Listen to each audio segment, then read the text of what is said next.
Assalamualaikum warahmatullahi wabarakatuh.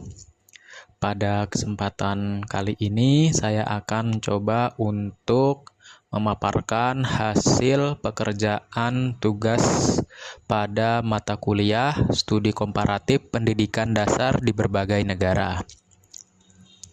Untuk soal pertama, yaitu analisis artikel dan keterkaitannya dengan pengalaman mengajar di tempat saya bekerja.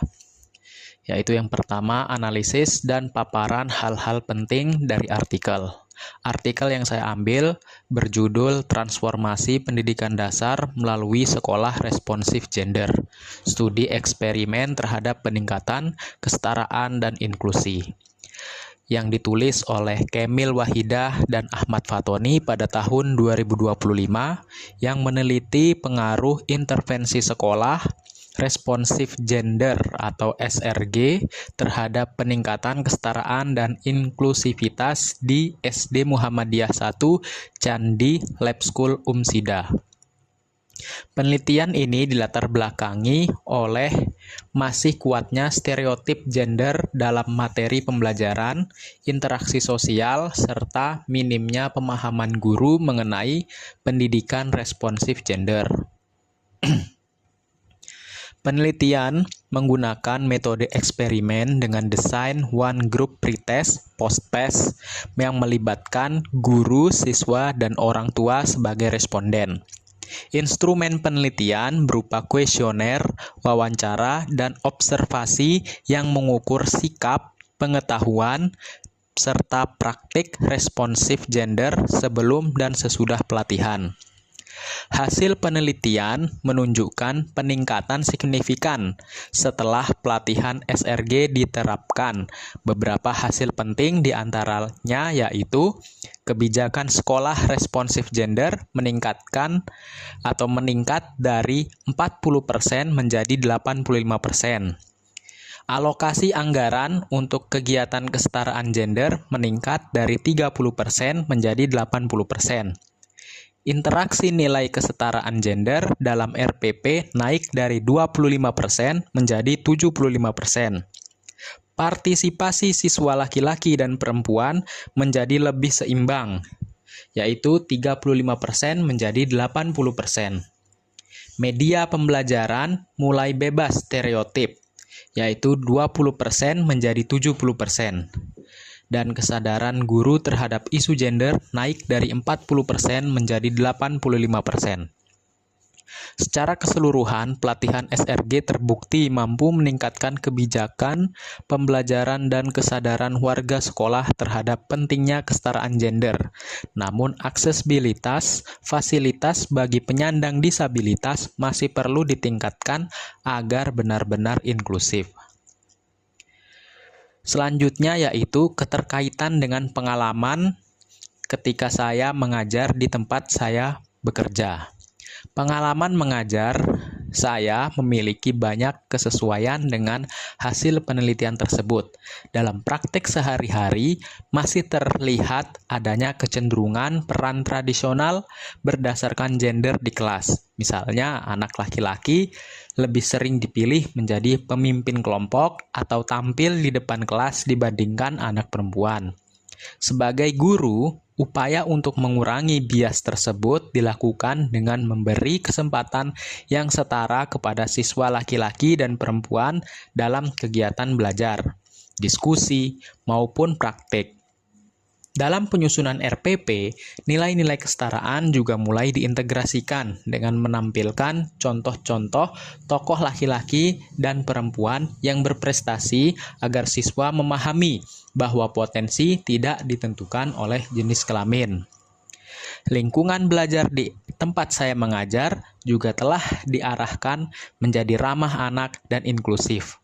Sekolah menyediakan ruang bermain yang aman, memperhatikan kebutuhan siswa berkebutuhan khusus, serta membangun budaya saling menghargai antar siswa. Kegiatan bersama orang tua dan masyarakat seperti peringatan Hari Kartini juga digunakan untuk menanamkan nilai kesetaraan gender secara positif. Artikel ini memberikan inspirasi bagi saya untuk terus memperkuat praktek pendidikan yang responsif gender melalui beberapa langkah strategis, di antaranya yaitu menyusun kebijakan formal tentang kesetaraan gender, mengalokasikan anggaran untuk pelatihan guru dan kegiatan inklusif, serta mengembangkan media pembelajaran yang bebas bias gender.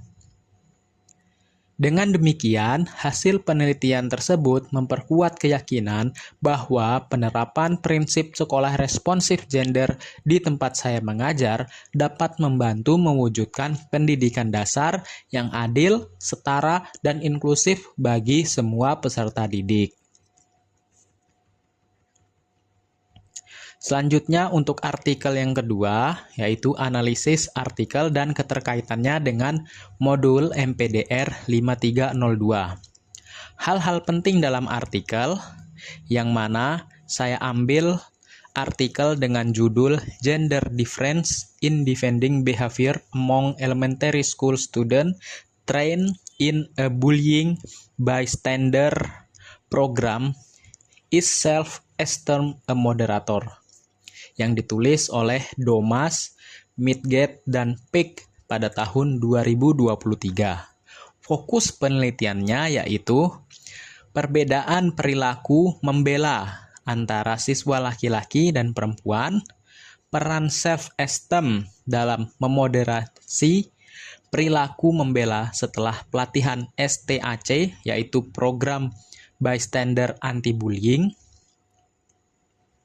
Nah, program STAC yaitu 4 strategi membela korban, yaitu S-nya stealing the show, yaitu mengalihkan perhatian dengan humor, T-nya turning it over, melaporkan kepada orang dewasa, A-nya accompanying other, yaitu memberi dukungan dan memahami korban, C-nya coaching compassion, yaitu menasehati pelaku dengan lembut agar memiliki empati.